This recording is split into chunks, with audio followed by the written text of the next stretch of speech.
Hey guys, just a reminder, my online course is Birth Story Academy, and you can enroll in it at birthstory.com.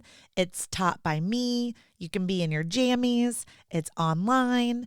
It's pre-recorded, and it has a ton of freebies and downloads. It's everything that you need to prepare for your hospital birth. So hope to see you in Birth Story Academy. Okay, I think what I have to say about this episode today is, whoa.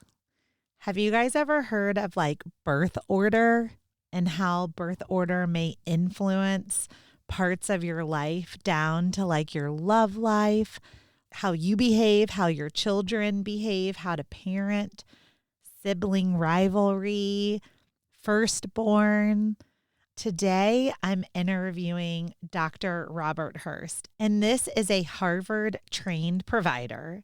He wrote Life's Fingerprint, and the book focuses on birth order. And I was so intrigued by this topic of like figuring out, like, especially with birth order or with mixed families and single children, and then families that have 12 kids. Oh, I just had a lot of questions. I had fun with today's episode. I hope you enjoy meeting Dr. Hurst and learning a little bit today about birth order. Okay, let's get to it.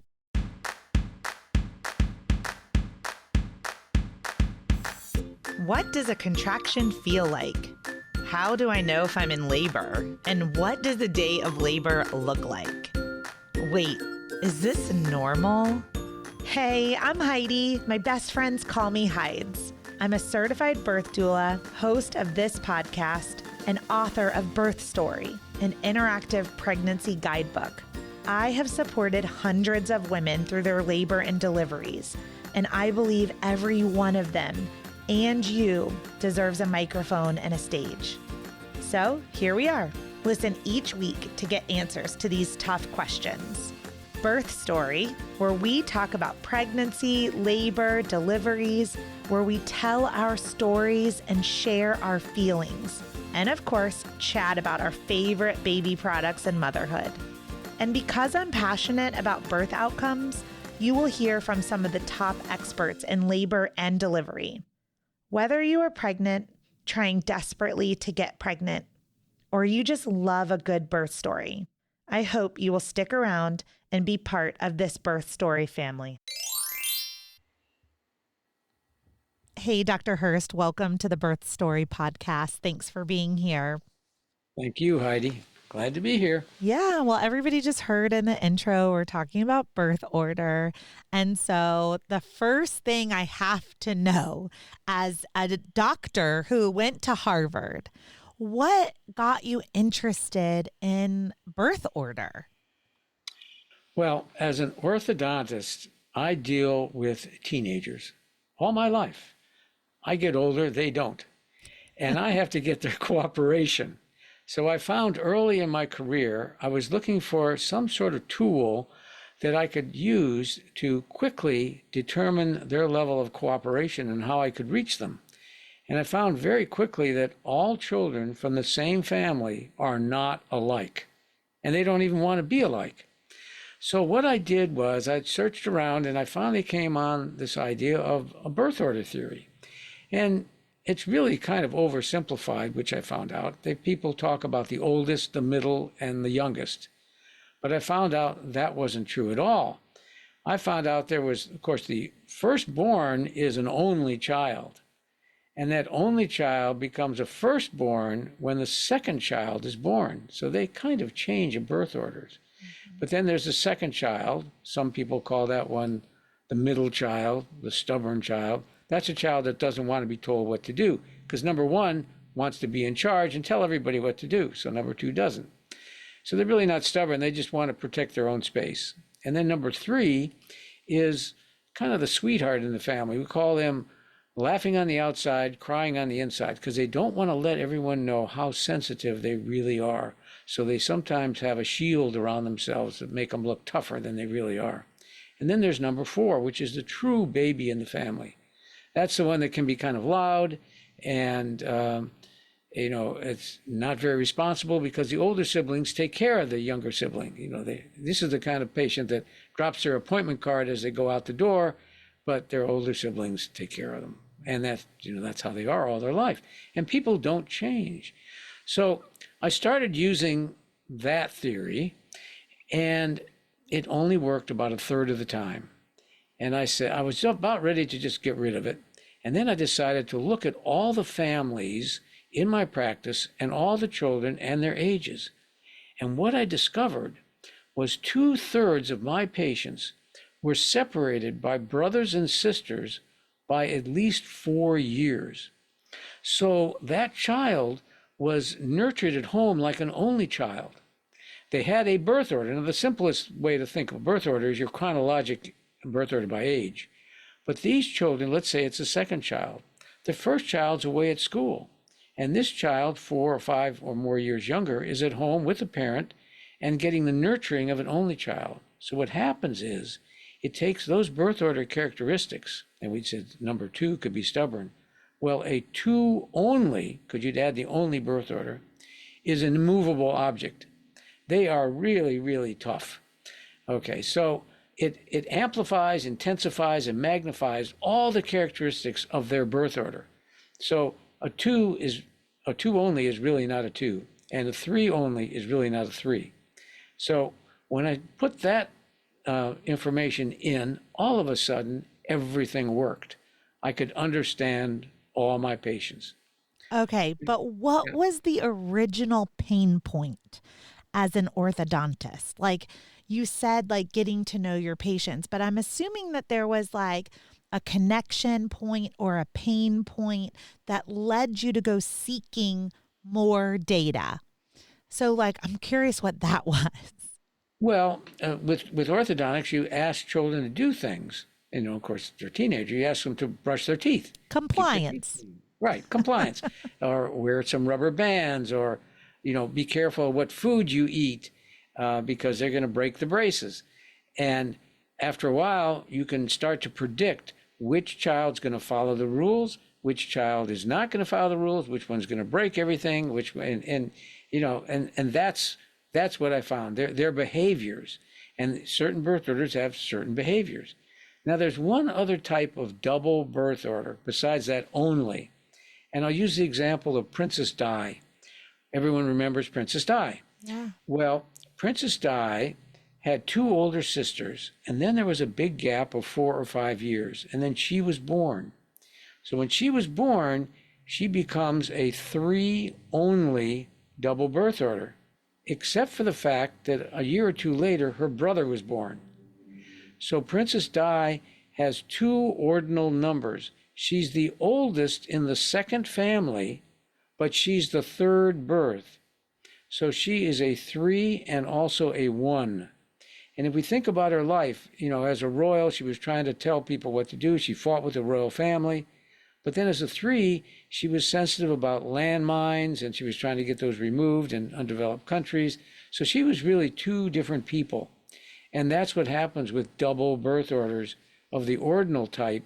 They express 2 different personalities at different times. And if people could understand, a birth order is running throughout your life. It's helping make all your decisions. You don't realize it, but it's influencing everything. And if you could just tune into it, it's really a power that can really make your life much less stressful. It did mine anyway. Yeah. So it sounds like by investigating and researching and gathering this data, you were then able to perhaps implement tools or conversations or something to help motivate your teenage clients with compliance. Absolutely. In fact, it was one of my patients who was a pediatrician. I was treating some of his kids, and I ended up treating him as well. And I, told him about this, and he started using it in his practice, and he said, "You've got to write it down. You got to write the book."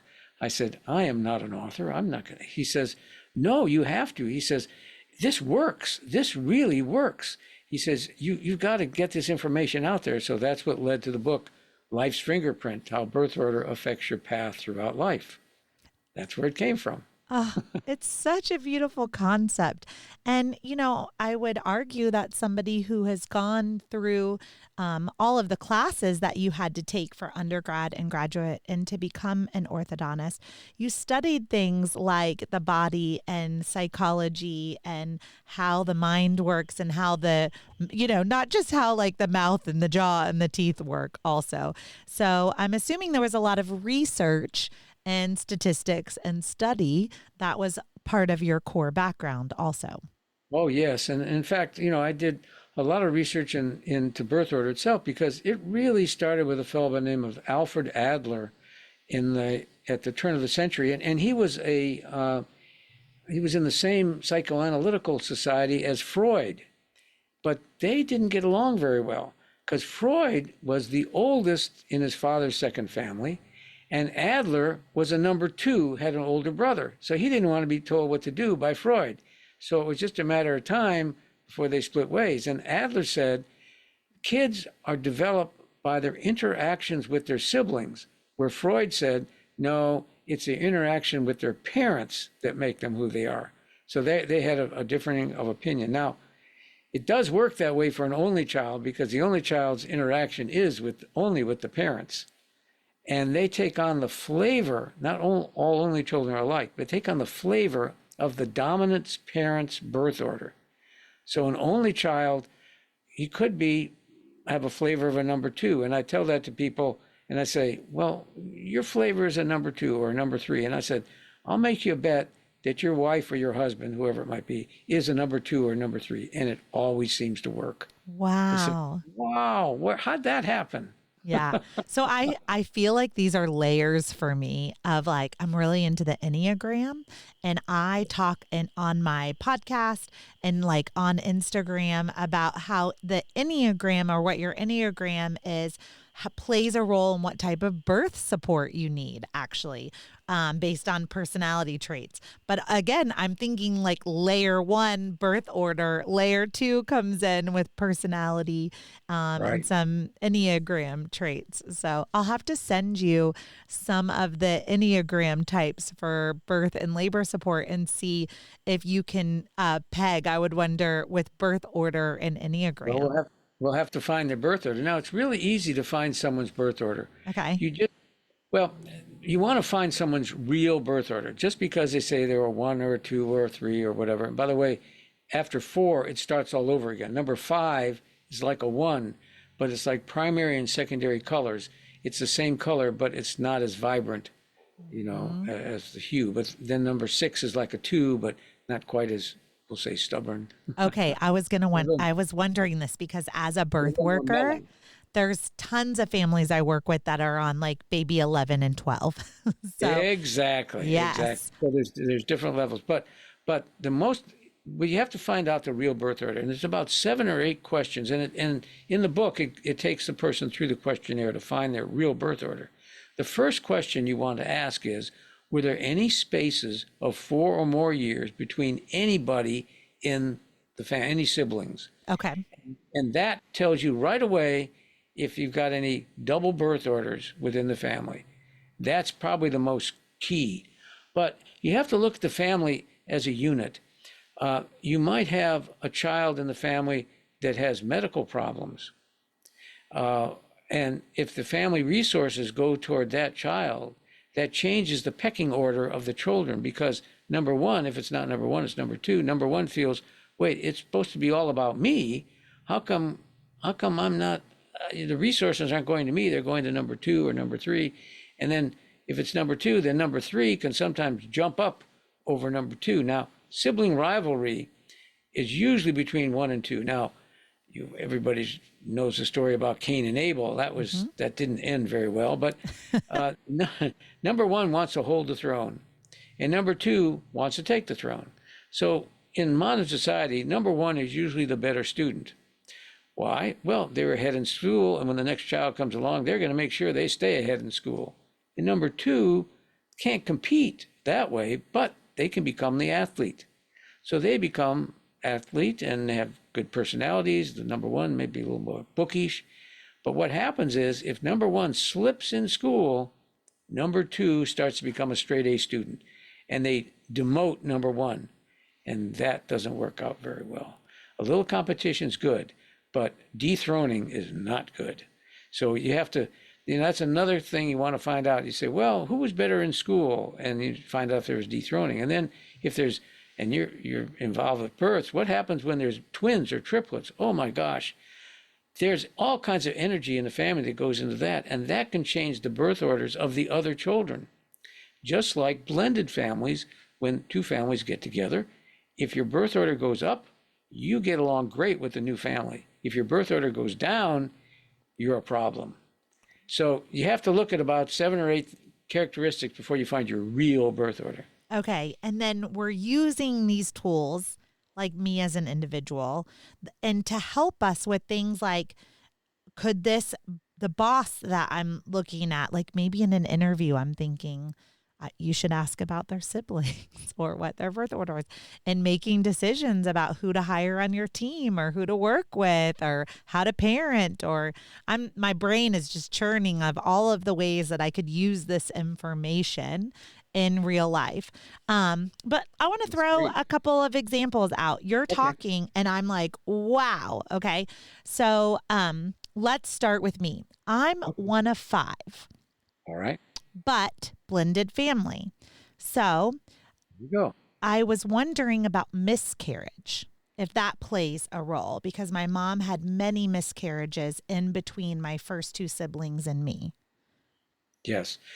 Now, you were the number one birth that lived? I'm the first one. Yeah. So I have an older brother, 2 years later, an older sister, then a bunch of miscarriages, and then 7 years later, me. Okay. All right. So if we forget the miscarriages, you are a 3 only birth order. Okay. Okay. You want to save the world. You see the world. You see the big, big picture. Okay. And the picture is humanity. You see it all, and you're so intuitive. And I mean, but you've got the only with you, so that gives you the power to get some things done, which is really good. That's a good thing. But you also have to be careful with alcohol and drugs, because as a number 3, you're open to everything, and which means you're willing to try some things that other people wouldn't try. So you have to be careful you don't get hooked on something. But let's talk about the miscarriages. We talk about a phantom child. Let's see. A phantom child happens when you have a birth and the parents keep that child alive by having birthdays for that child. And then the other children cannot compete against that child because that child is perfect in every way. It sounds to me, with so many miscarriages, that didn't happen in your family. No, it didn't. But it happened in Van Gogh's family. Vincent van Gogh, remember the painter? Oh, yeah. Cut off his ear. Okay. His brother was born, or he was born exactly 1 year after his brother, who died as an infant and had the same name. Now, wouldn't that drive you a little crazy? And the mother continued to celebrate the birthdays of this dead sibling for all his life. So he could never compete against that sibling because that sibling was perfect. And that's what you call a phantom child. It happens sometimes. But I don't think it happened in your family. So those miscarriages won't affect you at all. I would say in my experience and career as a birth worker, I see more of what you're saying as phantom child when it's a later loss, like a stillbirth at full term versus an early miscarriage. Right. Yeah. So that all makes sense to me.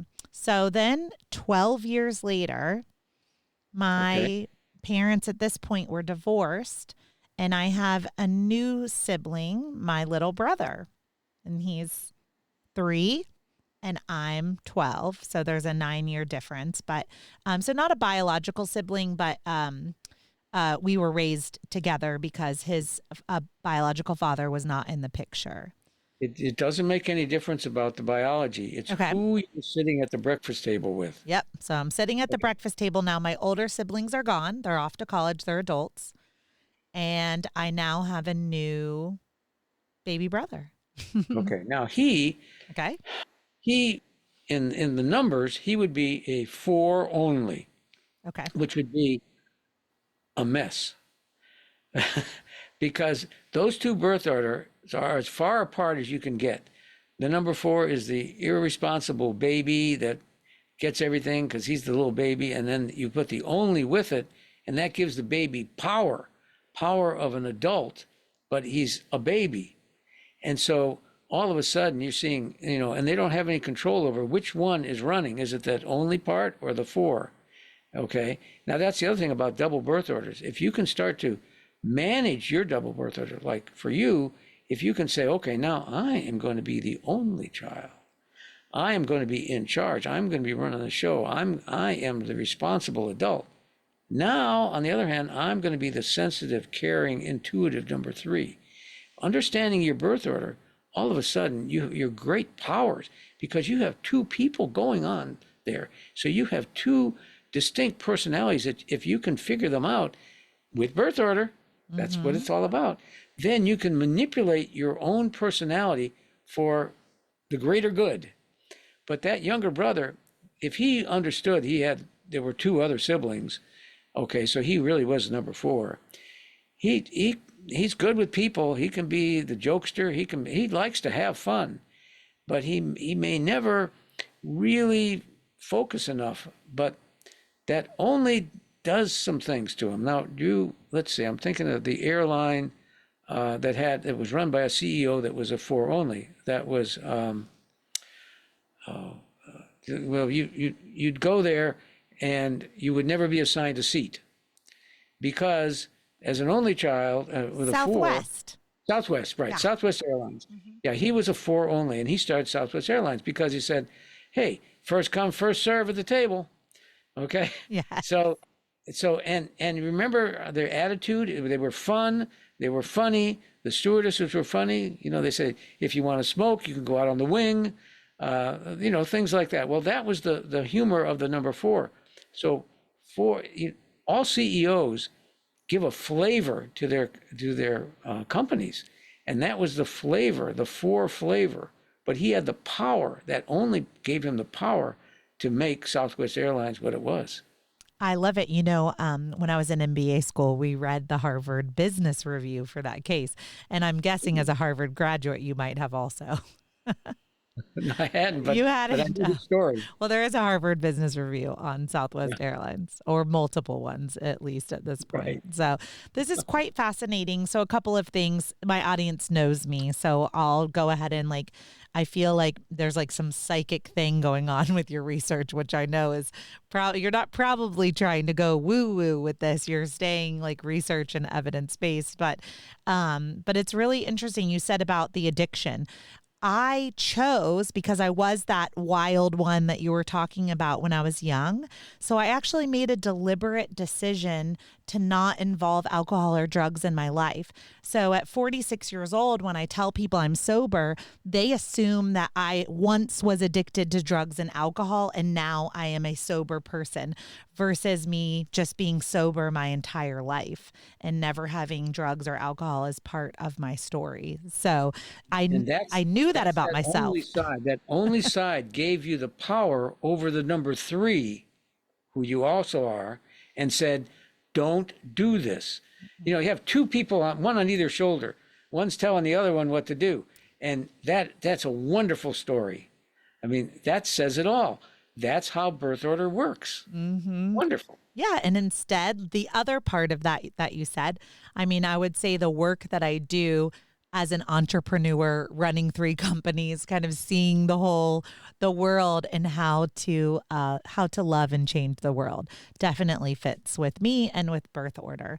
Would it be surprising to you to learn that the number 4 only, my brother, has never left home?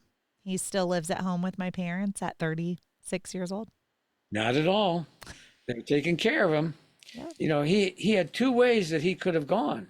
He could have gone the way of the Southwest Airlines guy and took that entrepreneurial jump, but he took number 4 way out. He said, somebody's going to take care of me. And, they would love to get him out of the house, I'm sure. But I don't know. It was such an attraction. It was so easy, you Yeah. know. Mm-hmm. And they don't.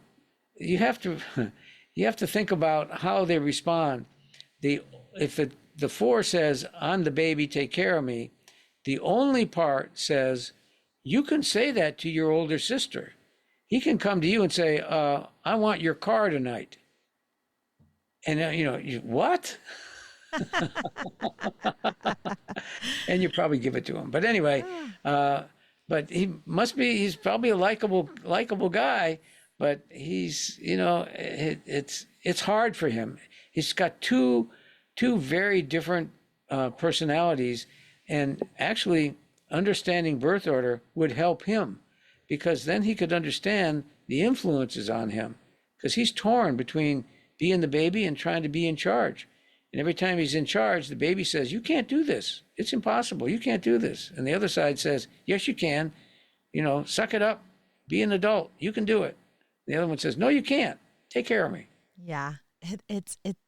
You're just nailing my whole family. He actually owns his own business, but so But it's like, but still can't quite fly the nest or whatever that saying is. well, So, you know what happens with business and birth order is that if somebody like your brother, now he can be in charge as the only, but if he becomes the number four, then people in his business that have higher birth orders than him will say, "You can't tell me what to do. You're incompetent. You don't know what you're doing."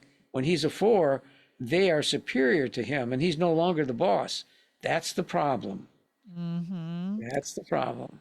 wow. Okay. So now, then at 15 years old, I went back and forth between the two homes, and my mom then has another child, my Okay. little sister. So now I have very adult older siblings, my younger brother, myself, who's now a teenager, 15, and now we have a new baby in the house. But interestingly enough, my little brother and my little sister don't know each other and aren't related in any way. So I have, we call ourselves the originals, which is really terrible. 1, 2, and 3. I shouldn't Well, admit that on a now that little podcast. sister is how many years younger than number four brother?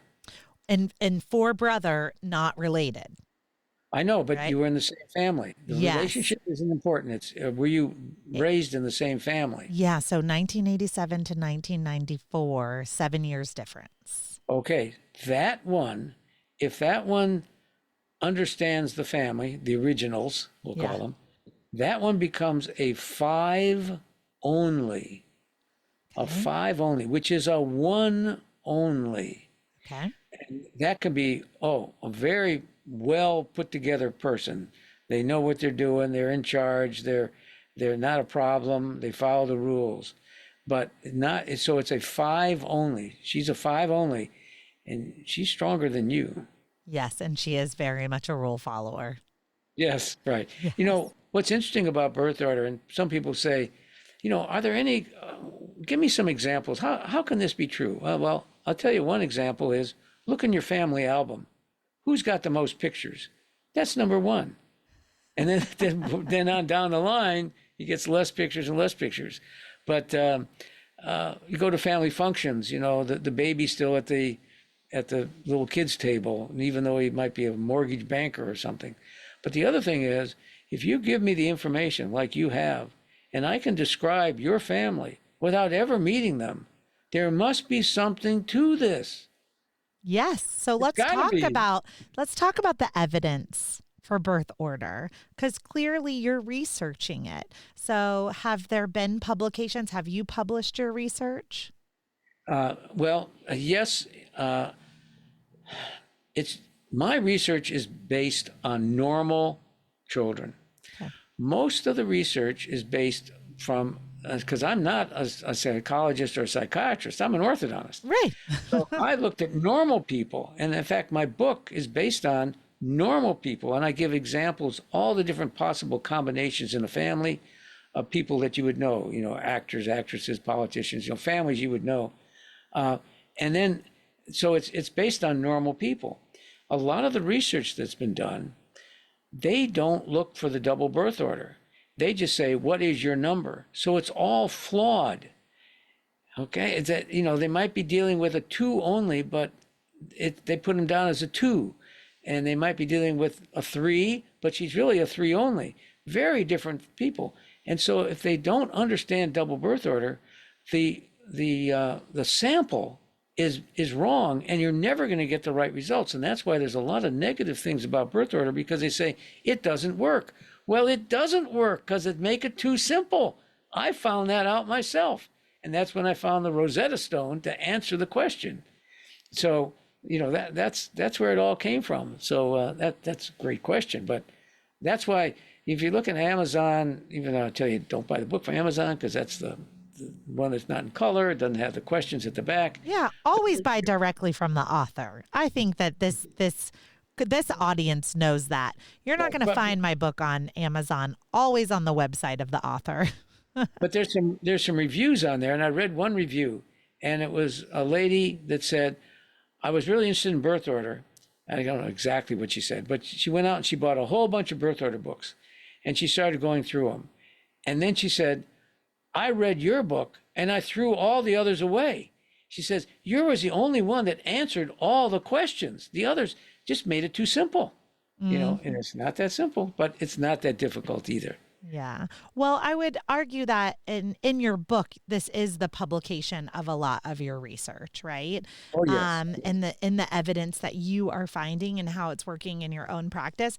I just see a huge opportunity in the future for like you just nailed my whole family, and it's like a little creepy almost, like, wow, how did you know all these things about my siblings? So I want to stay being selfish here for a minute, Dr. Hurst. I'm a mom, and so I want to hear about shorter. So in my family, I just told you these giant spaces. There's 25 years between my older brother and my younger sister, right? Like these huge spaces, like, we didn't kind of all grow up together. So when I became a mom, I did do this on purpose, actually. So my children are very close together, 15 months apart, 2 males. You pretty perfectly described the 1 and the 2, but I was wondering about like when they're so close together, they're only 1 year apart in school, they have all the same friends, and one of them, my youngest, the number 2, did have a stroke and has cerebral palsy. Pretty mild. But I was just wondering if you could give a little insight, because you were talking a little bit about if they had a disability. Yes. And but my number 1, he's a showstopper, and my number 2, he's very quiet. Okay. Here's what. Well, when did he have the stroke? At birth. Yeah, at birth. Yeah. Okay. So, what's happened here is that first of all, when you have 2 siblings close together, if everything's normal, you want to have a little sibling rivalry, but also you want to be careful that don't let them both play the same sports. They're going to be competitive enough. In other words, one might play football, one might play baseball, one might, soccer.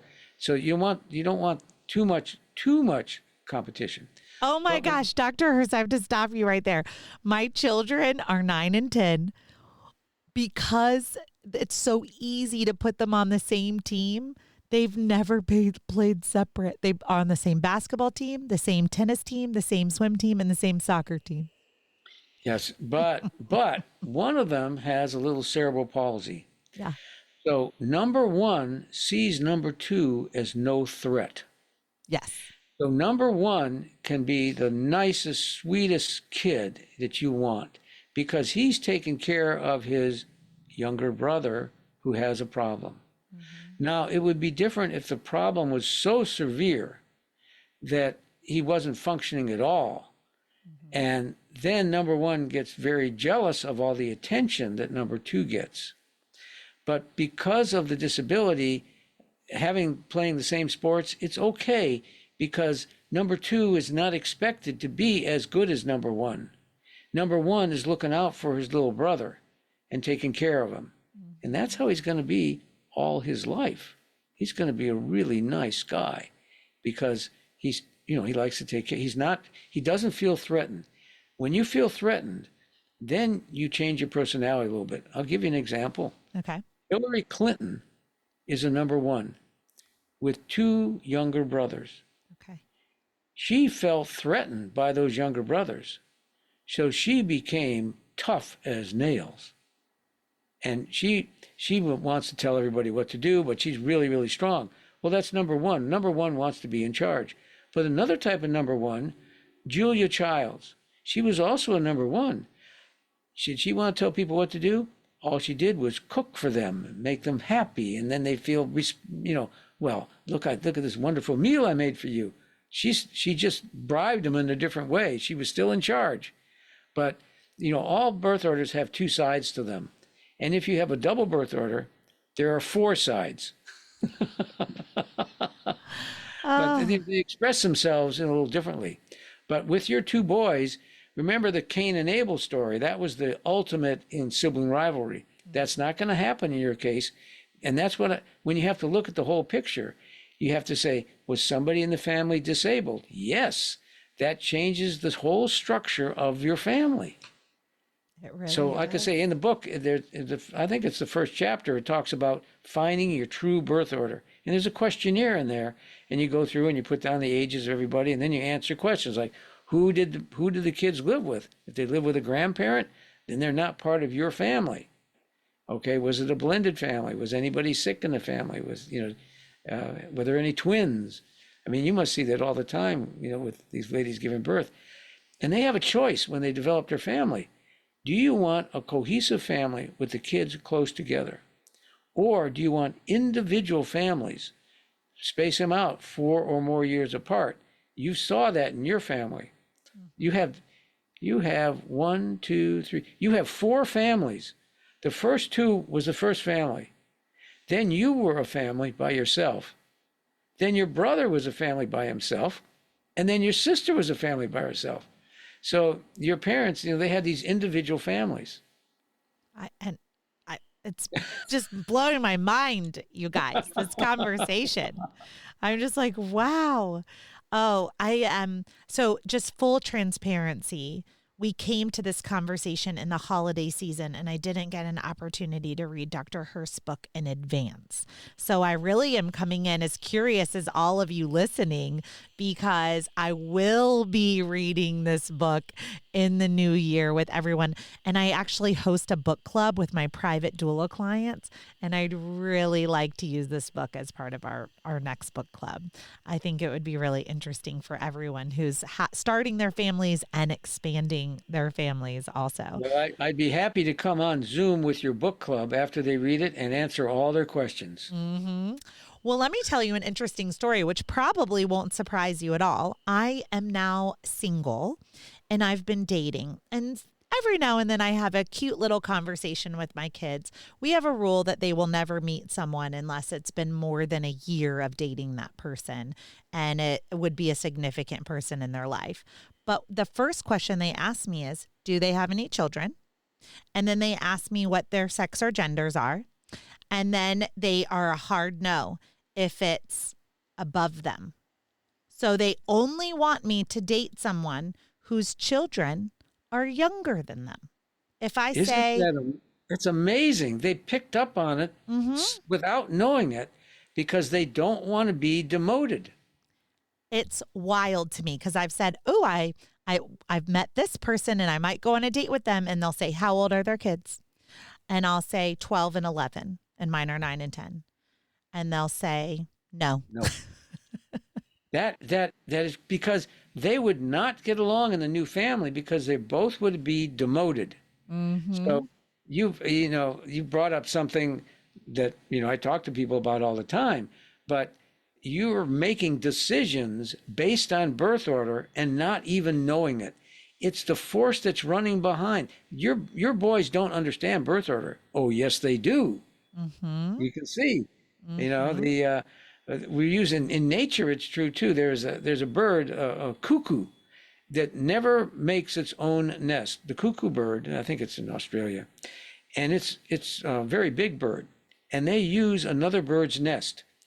And when they lay their egg, in that bird's nest, there are already some eggs for the other bird, which is much smaller.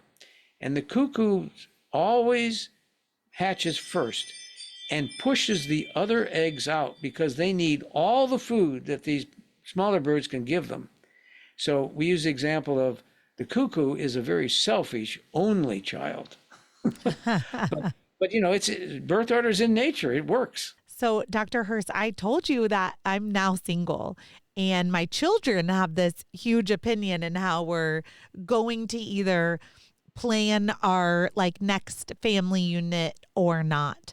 I was really wanting to understand from you about birth order and compatibility in relationships. Are there birth order compatibilities that you found in your research that lead to divorce more often or longer relationships? How does that impact love? Well, that's a question everybody wants the answers to. Mm-hmm. Half the marriages end in divorce. So wouldn't it be nice to know the right person to marry so you don't end up divorced? And birth order can be the answer to that. There's two types of love at first sight. But let me first say, every possible combination can work. They just take more work to make them work. Mm-hmm. But the ones that take less work are the two types of love at first sight. The first one is if you meet someone with your same birth order. If you met someone that was also a 3 only birth order, you would click immediately because you see life the same way and you finish each other's sentences. But the problem is that there can only be one image in the mirror at a time because you're the same. Mm-hmm. So somebody has to step out of the picture and you have to divide up things. But that's one type of love at first sight. The other type of love at first sight is if you meet someone that represents the gender that you're looking to marry in your same family because you understand that birth order position. For instance, you had, I think you said the very first one was a boy? Yes. And the second was a girl? Yes. Yeah. So if you met a number 1 boy mm-hmm. that had a 3 only sister, it's a perfect match because you had a number 1 brother mm-hmm. and this person would have had a number 3 only sister. So if you match the birth order in your family, now you also could meet a 4 only because there was a boy in your family that mm-hmm. was a 4 only. There was. Yes, that would work also because you understand that, but of course you'll never leave the house. Yeah.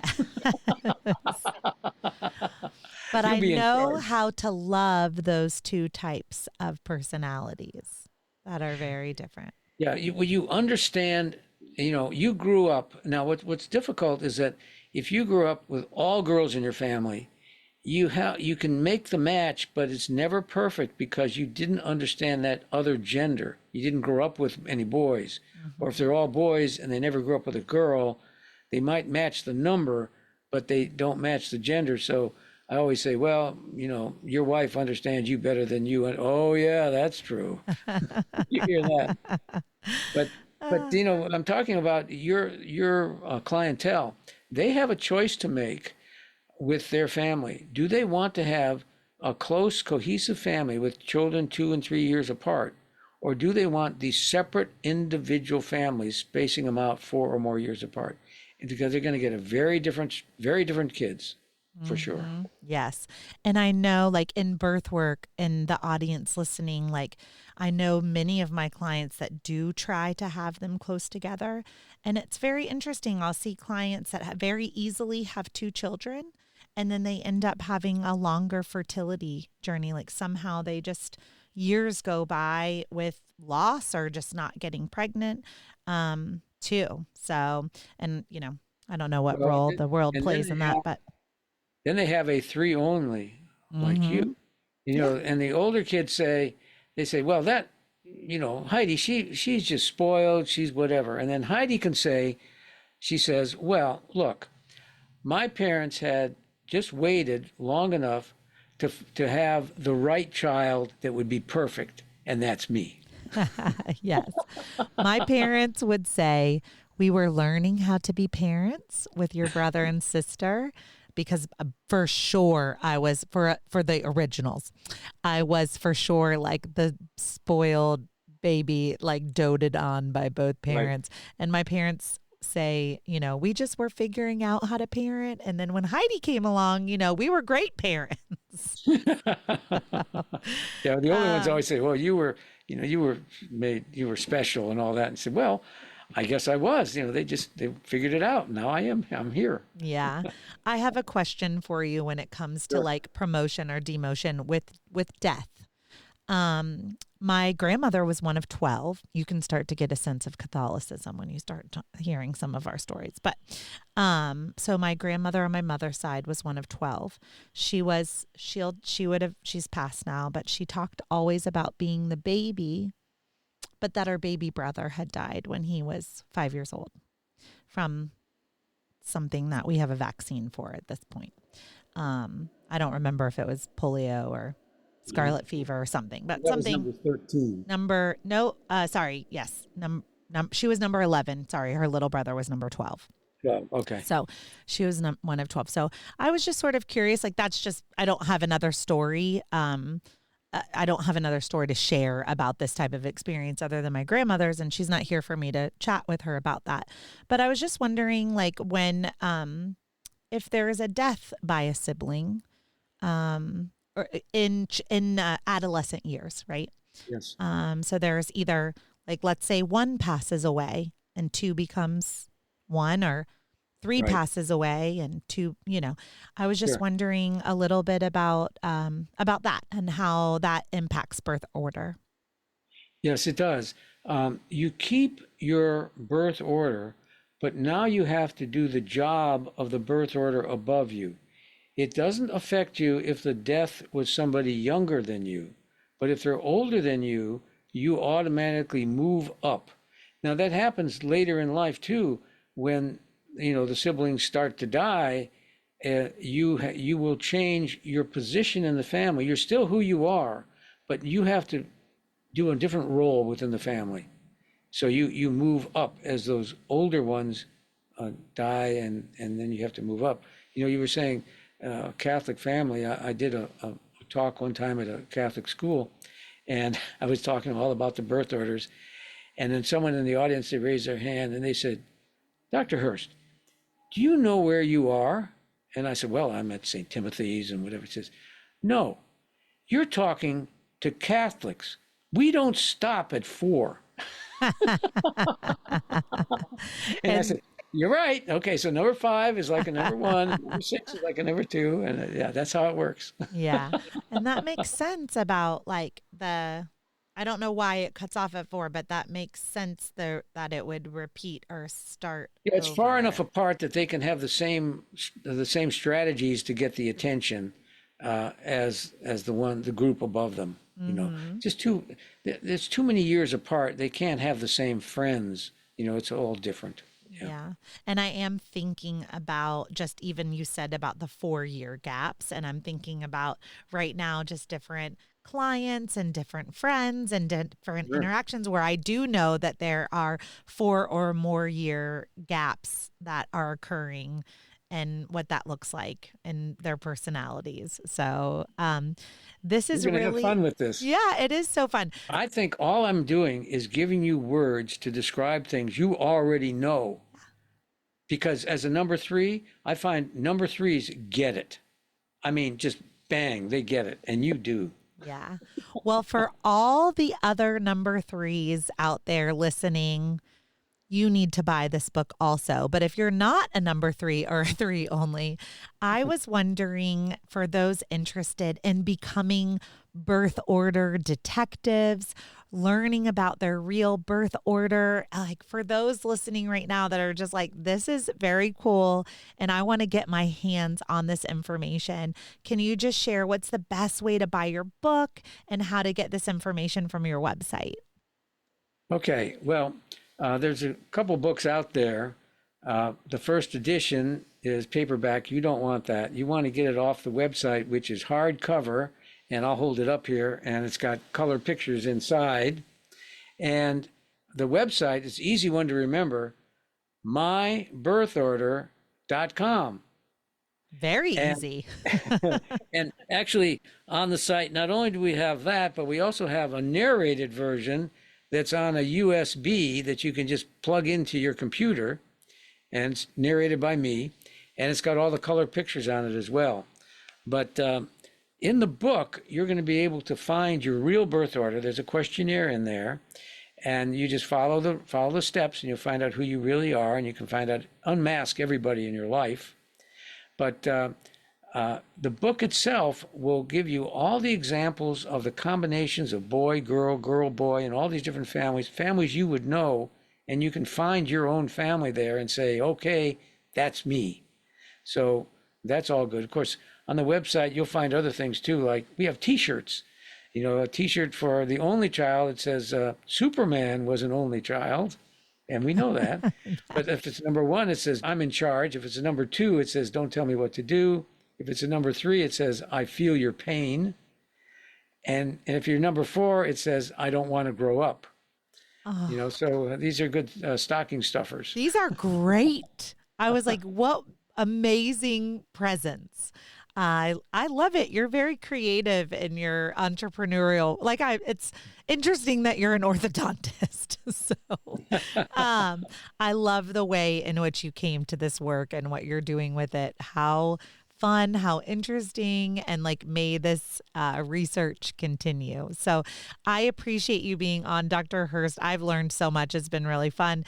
And I'm going to link everything in the show notes to make it really easy for the audience to be able to buy a T-shirt, find your book, and connect with you. So thanks for being here today. Wonderful. Thank you for a wonderful interview. Thank you for listening to Birth Story. My goal is you will walk away from each episode with a clear picture of how labor and delivery might go, and that you will feel empowered by the end of your pregnancy to speak up, plan and prepare for the birth you want, no matter what that looks like.